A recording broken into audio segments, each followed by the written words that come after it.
when did the Loreto sisters start in Kenya? The Loreto sisters started in 1921. There was a Bishop, James Neville, who was in charge of the apostolic region of Zanzibar. He's the one who invited the sisters. He was Irish, no? Yes, he was. He was Spiritan. Yes. Spiritan. Yeah. And these sisters came from where, do you know? They came from India. They had already started in South Africa, and these particular ones who came from India, and they started in Loreto, Msongari. And were they Irish, all of them? The sisters who came here to found us were Irish, yes. And did they have any qualifications at that time, do you think? They had, but also they came with faith. Some came just having professed, but the missionary spirit, I think, was tremendous. We came determined to make it, and with a little bit of guidance, they were able to make it. But some were already formed as teachers when they came. And the first school that was set up was? The first school that was set up was in Loreto Convent in Msongari, and it was for the children belonging to those who had settled here and those who were colonialists.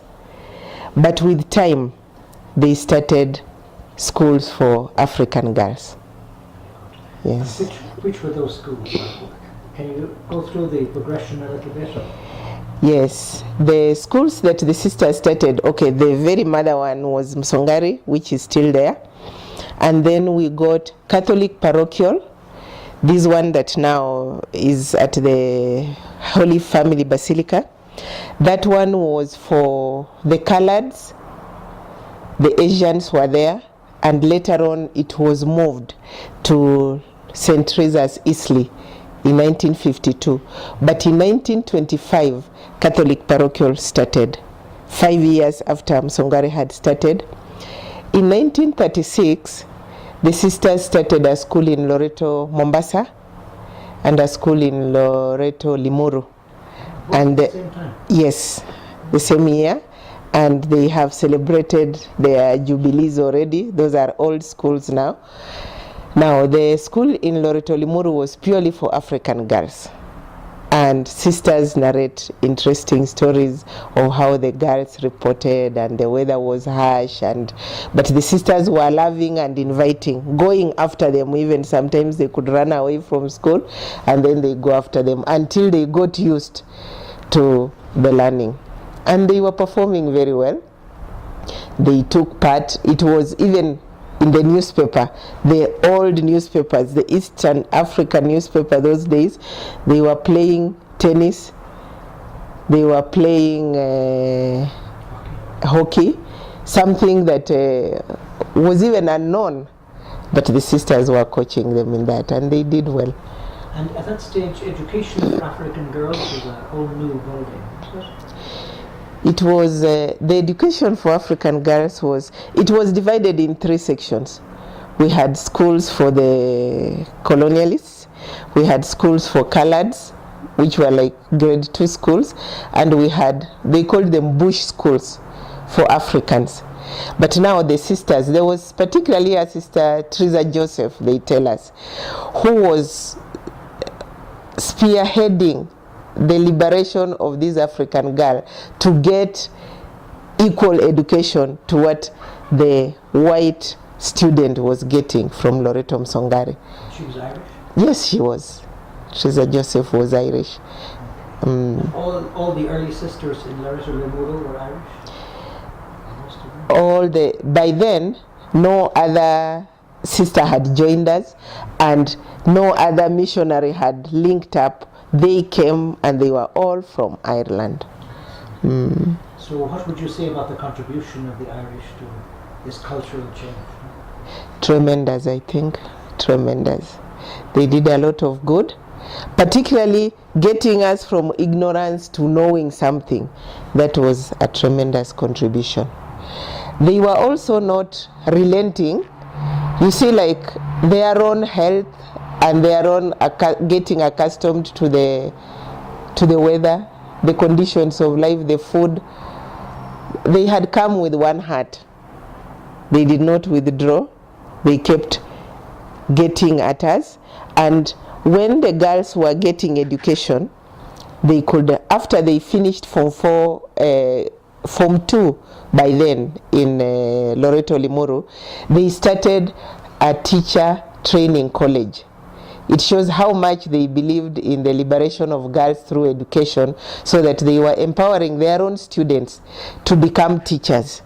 And one of them, by the way, an auntie to Matiro Martin, the firstborn sister to his mother, she was called Basilisa. She trained in Loreto, Kiambu teacher training college, and she was always telling us about the sisters who trained her. One of them was Sister Fidelis Oshe, another one was Sister Veronica Bradley, and they were very good teachers to her. She was my teacher also in primary, lower primary. She's late now, but I always was happy to know that my own aunt received Loreto education. And that thing of bringing education to the African girls was a whole cultural change in East Africa. Yes. So it was a huge world that was opened up to these girls. Very much so. The African girls getting education, in fact, it spearheaded a lot of the progress. When you hear of the first African woman into maybe the media, into teaching, into any other form of development, more often they will be those ones who got education from the missionaries, and it will be from Loreto schools, Alliance, high schools, those, yes. And Mombasa came at the same time, you say, no? Mombasa came at the same time with Loreto Limuru in 1936. And was that for African girls also? And Asians, yes, for African girls and Asians. And it has continued to date. And what other schools then came after that? After that, we got, there was some historical event that happened, the Second World War, which made Loreto Msongari to be taken up as a residential place for the female army British women. And so our students were relocated to Lumbwa. We had a monastery in Lumbwa, and they were there for 4 years about. So during that time, there was a little bit of hesitation. We had parents who had very young children, and they felt going up country, they weren't comfortable with that. Of course, the parents were also colonialists, and also the able Africans by that time. So they said, we would rather have the younger children being educated still by the Loreto sisters, but on this other side of town, away from where the army people were. So they started here. It was a small portion here in Valley Road, Loreto Convent Valley Road. So it started in 1942. And the sisters were committed. Some went up country to teach those ones who had gone to Lumbwa, because it was a boarding school and it was encompassing the Eastern African region. Some students were coming from as far as Mwanza in Tanzania, crossing through Lake Victoria, and then coming by train from Kisumu to Msongari, and also to Eldoret. There was another school that started there later. And then others were coming from Uganda. Even our own first sister, she was British though. She was a student in Msongari when it was for purely British children. I mean children belonging to the colonialists. Sister Pauline Bose, after learning here, went to South Africa to be formed. So we consider her our first African vocation, and she considers herself African because her father was an eye specialist in Mulongo Hospital in Uganda, and they were born here and bred here. And when the sisters started these schools, were these the only schools for girls in the whole of East Africa? To begin with, yes. Alliance came later. Loreto Limuru girls came later. Mangu also around the same time the Holy Ghost had started. But what I was saying about Valley Road, Loreto Valley Road, started when the war was over. Those ones who had gone to Lumbwa came back, but these ones had already picked up, so they did not see the need of killing this one to merge again, so it continued as another school. Sister Philippine told me she was in Valley Road at one stage. Yes, Do you have as any headmistress. memories of Sister Philippine? By then I had not joined, but I hear stories. Sister Philippine had a reputation, a meticulous, organized headmistress. She always walked straight. She was always very neat, but very loving to the children. From here she went to be headmistress in Loreto Matunda, which had started in Eldoret town, and then with the St. Patrick's, the Kiltigans, we call them, again Irish fathers, they exchanged the venue. So they went to Matunda, and Philippine went to be the headmistress here. And do you have any memories of Sister Colombier? Yes, and I have memories of a good number. Even others have gone to God, but I still remember. Do you remember any of those who have gone to God? Yes. One particular one is Philip Cuttin. Sister Philip Cuttin used to teach us when we had just reported as candidates. And whenever she was explaining and expressing a point, if she did not want to lose her concentration, she always talked when closing eyes. But she taught us New Testament, which was new to some of us. Okay, we had gone through school, but we had not taken religion as a subject. And she gave us with such detail, so precisely, that it gave us appetite when we began being novices and we could go for those courses, that we felt now we had background. And she could also train us on pronunciations when we went to do readings in the morning, which was good preparation, how to articulate. Another thing that Philip taught me as a person, there was a bit of cultural shock also. The first burial of a Loreto sister that I attended was when I was a novice. One of our sisters died. She was called Ethna. No, she was called Dorothea. Yes, she was Irish. Dorothea had joined from South Africa, but she was Irish. Now, during burial, before the grave was all filled up, we were being asked to go back and prepare tea to serve those who had come to mourn. We were so disturbed by that, and I think I complained so bitterly. I felt, how come we have not finished burying sister and we are going away to eat? Then later on she called me. She sat me down and said, Jane Francis, listen, you've joined a missionary congregation. To be missionary, there is something that has to keep moving. Now, Dorothea taught these people who have come to mourn us. We are in a city setup. These people have had to ask for permission from their employers, perhaps an hour, perhaps 2 hours. And they need to be faithful to the employer as well as being faithful to us. We should be grateful that they created that time to come and mourn with us. It will be unfair on our side to keep them long enough until we do all our ceremonies, and then they go and they have disorganized their employment. And she could pause and say, think about that. And she closes her eyes.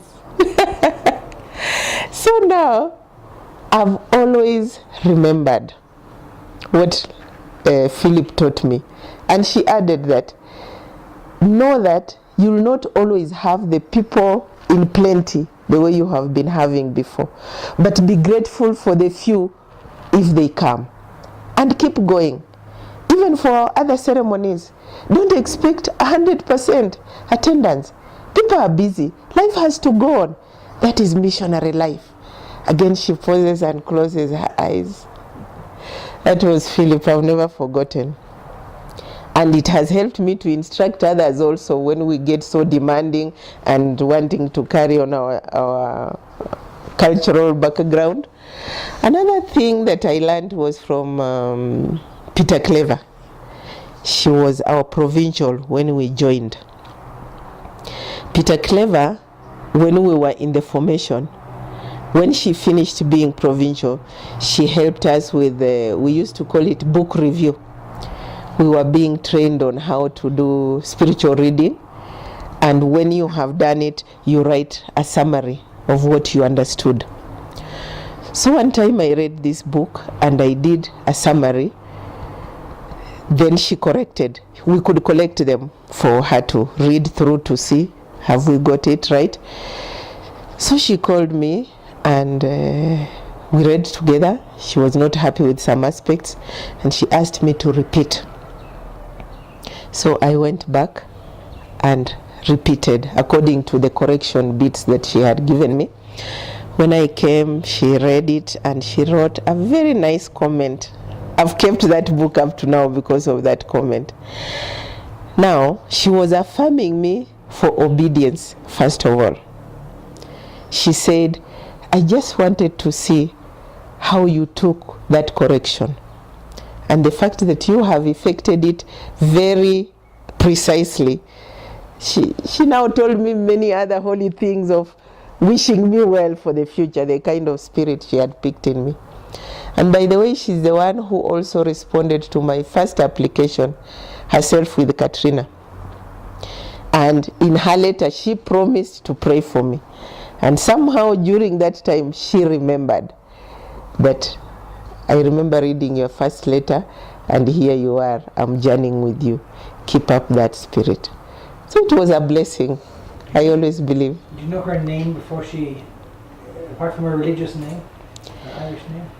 I wouldn't know, yes, yeah, but she was Peter Clever. O'Keefe. Yeah. She also had a sister called Consolata O'Keefe, and she was teaching us music. Blood sister, yes. In fact, they were three. Another one was in Mauritius. And Sister Breed, any memories of Sister Breed? Yes, a little bit. I did not share community with her. She was mostly in Mombasa as a teacher to the little ones, kindergarten. Very good. Sister Breed has something a bit to the extreme on poverty. Whenever at some stage we were making fun, but she was teaching us something. When you know the tube of toothpaste, when you are finished, to Sister Breed there will still be some more to be finished. So she could press until it cannot be pressed anymore. Pieces of soap, you know the way you, and then after some time you say, now this is finished, you want to get another bar. She could give you a jar, put in your broken pieces, and then she could soak it in water, then she would use that for laundry. Yeah. Even up to now, she practices her poverty. She does not have a big wardrobe. It could be 3, 4, and that is enough for bread. She's also very committed, praying for the church, for the Holy Father, for the families, and for the general Christians. You can almost predict which word is going to follow in her prayer, but faithful she does that. She has also written some guideline on how to recite the rosary using scripture, which is very good. It's selling. Last year, she earned for us, I think, 14,000 Kenyan shillings from the Pauline sisters of the publishers. She's 95, no? Oh yes, 96. Yes. And Sister Betty? Her health has been very good also. It's just now that she's beginning to forget a little bit. But always with a good memory, never going to hospital. And Sister Betty? I lived with Betty in Karinde farm. Betty is a little bit of a cartoon, but very down to earth. Simple in her ways, not fussing. And there is something masculine in Betty.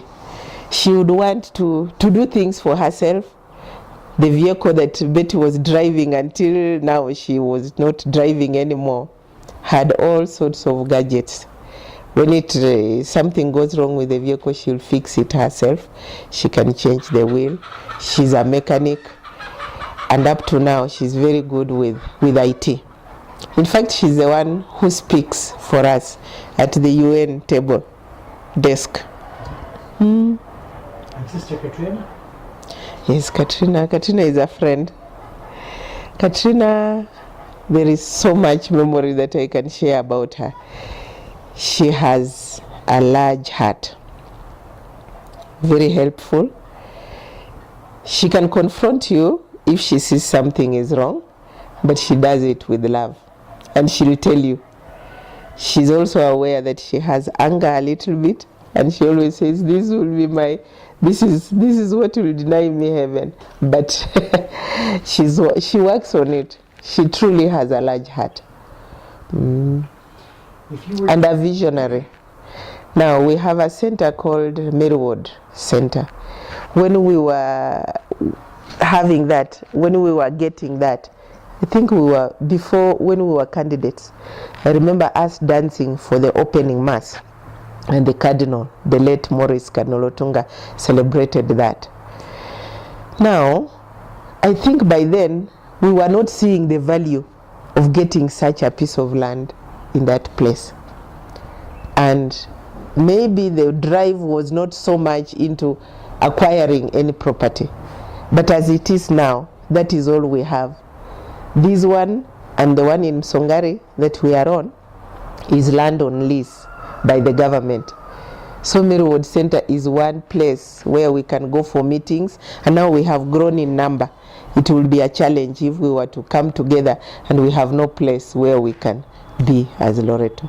That was the vision of Katrina. And also when she was a vocations promoter, she went so many directions, so many places. She has been to our homes, met our parents, slept in our homes, but always very supportive, again, listening to our own struggles. But quite challenging. Sister Mary Owens? Yes, another very meticulous one, very straight in her thinking. Mary Owens was provincial when we started our new mission in Tanzania. And I happened to be one of those who was the pioneer member.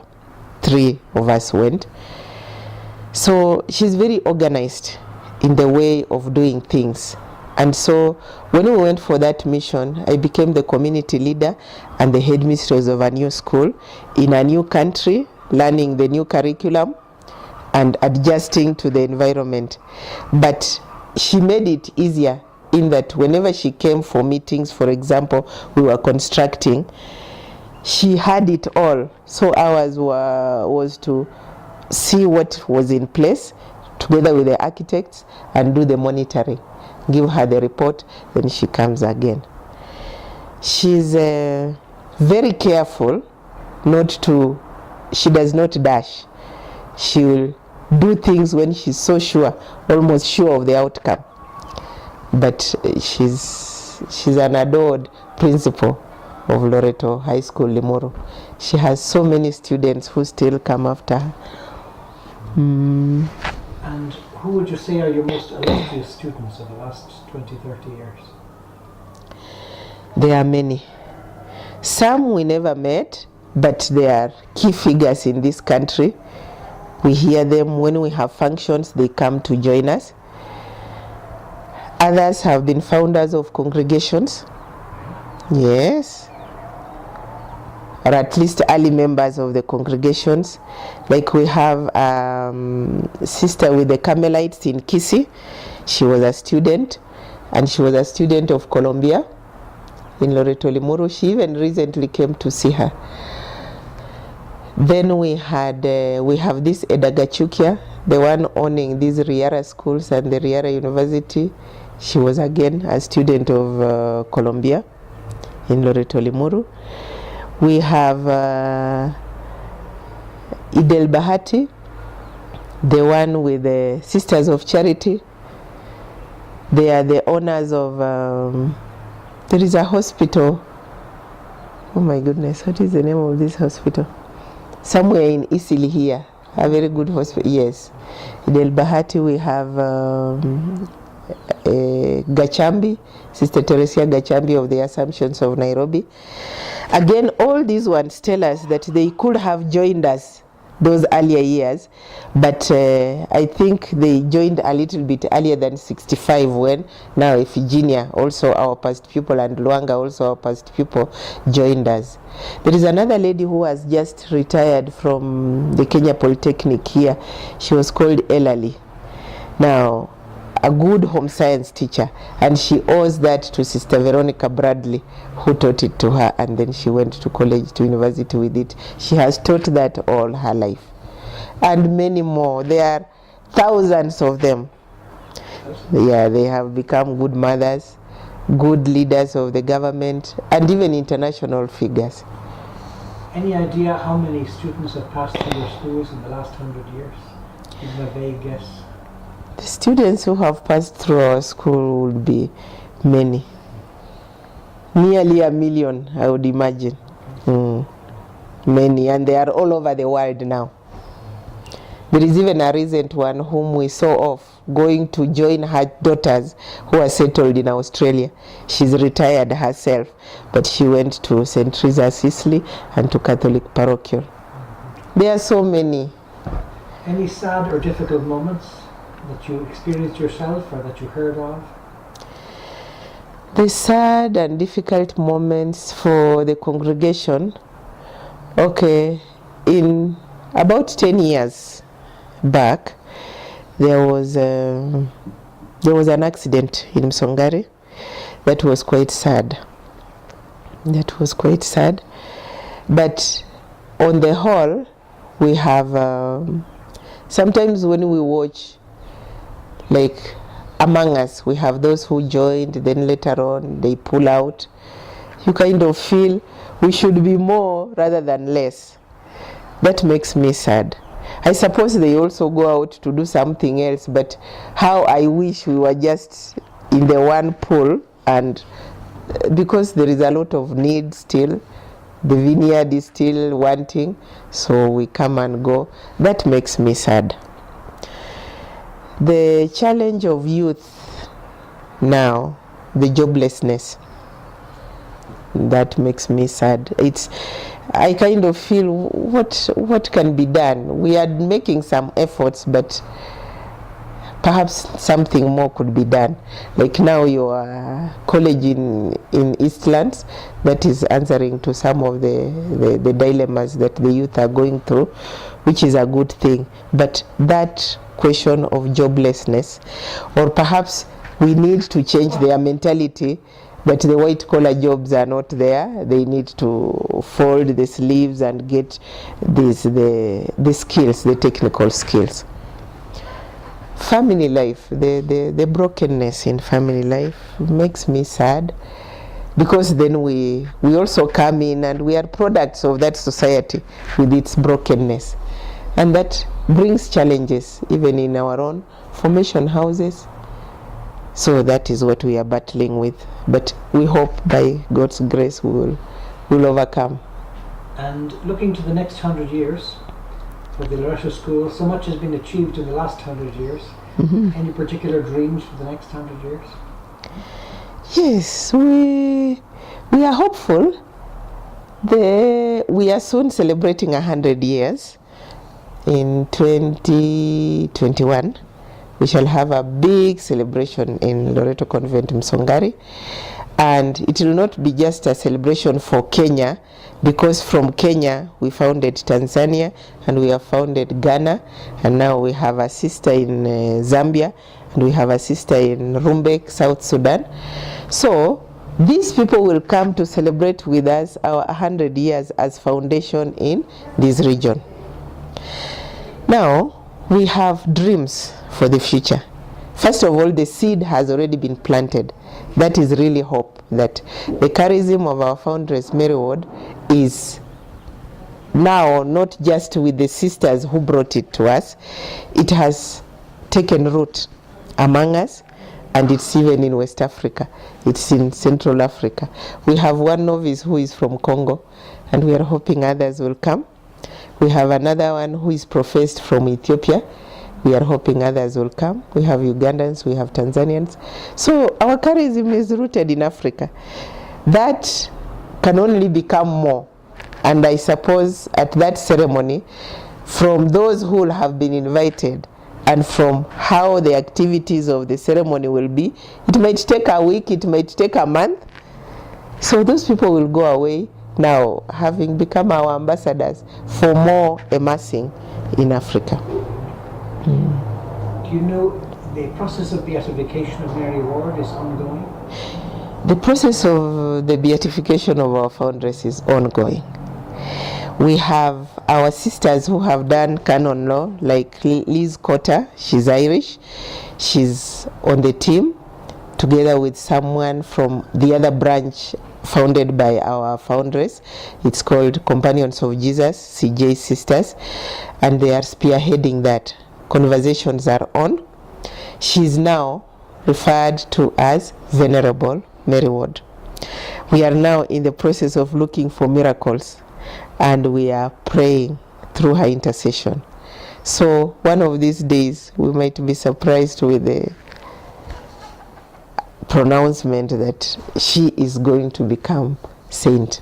It has been long, but it's because, for historical reasons, the thinking of women was not so allowed within the church.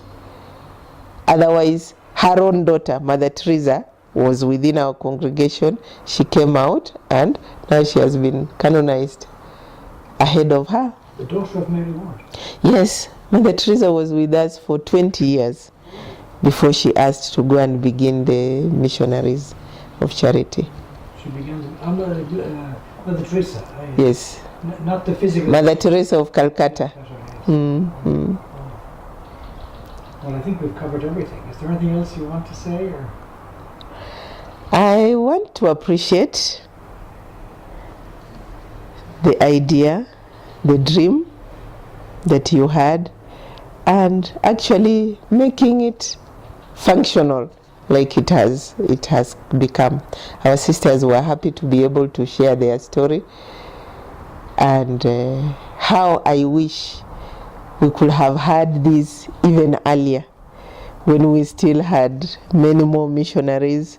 Some have gone back, some have gone to God, but we still thank God for the few whom we still have, and we are truly, truly grateful to that missionary spirit of the Irish sisters and the Irish people in general. It must have been from the faith that they had, that they felt they needed to share. If they were not generous, they could have remained Christians, but in their own country. They were generous enough to come. And even our sisters tell us how difficult it was. Those days there were no planes. By the time Colombo was coming, they came by boat. So seasickness and the collection of all that they bore for our sake. We are grateful. Only God can thank them perhaps for us. Beautiful. Okay.